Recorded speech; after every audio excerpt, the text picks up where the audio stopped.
I married my rapist, but I survived to tell the story. I never thought I'd write this. I never thought I'd tell anyone, let alone the world, about something I buried so deep inside me, I almost forgot how to breathe. But I have to. Because there's a girl somewhere, just like I was. And maybe this will save her. It started with trust. That's what hurts the most. His name was Uncle Chuka. Not a stranger. Not a man in the bush. Not one Agboro from the street. Family. He was my father's cousin. Someone I grew up calling uncle. Someone who used to bring us biscuits whenever he came from the city. Someone I once looked up to. I was 17. Preparing for WAC. Focused. Quiet. I had plans. I wanted to become a lawyer. Fight for people who couldn't speak for themselves. Funny how I couldn't even fight for myself. The night he stole my voice, I still remember the feeling of the mattress under my back, how rough it was against my skin. The sound of the ceiling fan. The smell of dust and kerosene from the lamp he left burning dimly in the corner. I remember the door creaking open. The heavy footsteps. I thought it was a dream. Until he whispered my name. Ngozi. SSSSH. No fear. He'll take care of you. Then the weight of his body pressed down on me.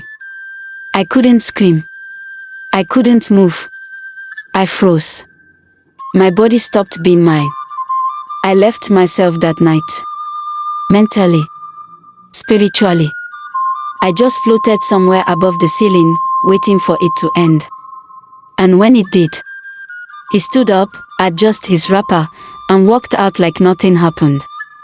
I stayed awake till dawn, staring at the shadows on the wall.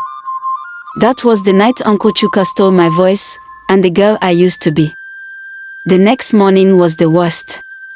I stood up, cleaned myself, wiped blood from between my legs, brushed my hair, packed my bag, walked home.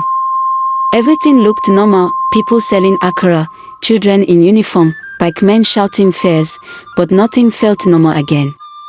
When I got home, my mother noticed my silence. I told her every word. Her eyes widened for a moment, then narrowed. She closed the door, sat me down, and said, Ngozi, you can't say that kind of thing. Are you sure you weren't dreaming? You know his family. Don't bring shame on us. We need him. That day, I learned that some mothers protect reputation more than daughters. So I shut up. I swallowed my voice. I walked around like a ghost, smiling for visitors, cooking for my siblings, going to church. But inside me, nothing was left. 2 years later, he came back for me. My father passed when I was 19. Suddenly, stroke. And just like that, we were alone. Vulnerable. Broke. Uncle Chuka became the savior. He paid our rent. Brought us food. Paid my younger brother's school fees. Everyone praised him. Then one day, my mother called me into her room and said, Uncle Chuka wants to marry you. He said he's loved you for a long time.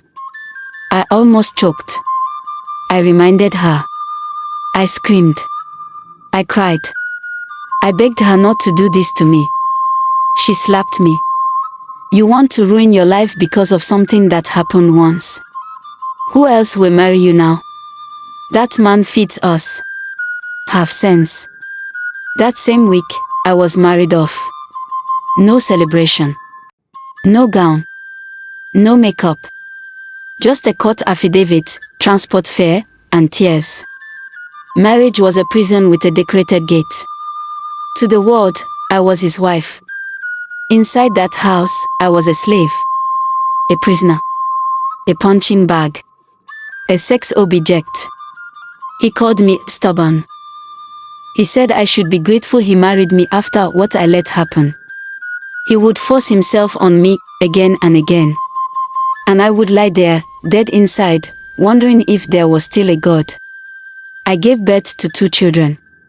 I didn't love them at first. I looked at them and saw his face. But over time, I began to see me in them, and that's what saved me. My daughter's question changed everything.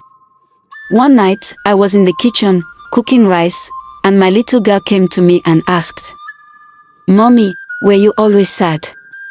Even when you were small?" I turned and looked at her. She looked just like me at that age.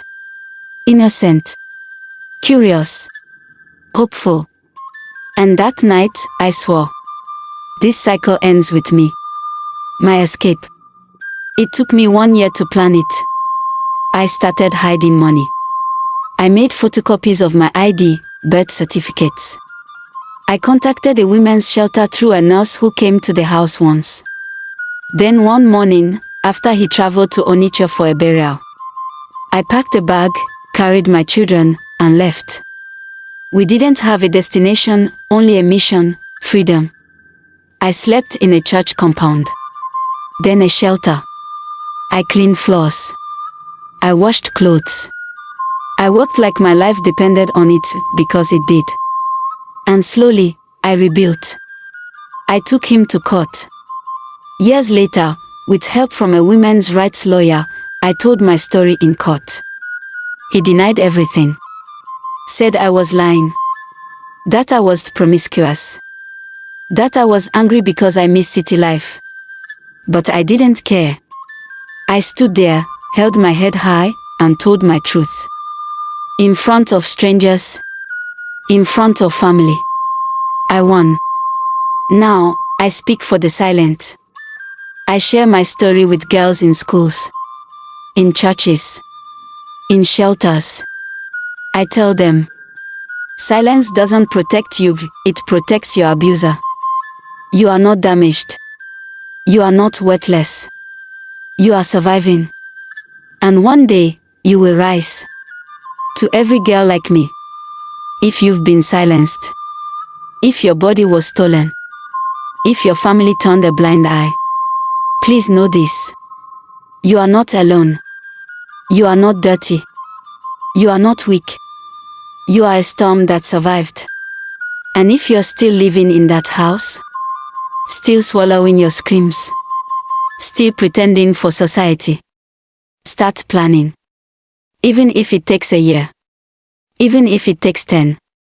Because when you finally walk out, you don't just save yourself. You save the generations after you. Thank you all for watching. Don't forget to like and subscribe.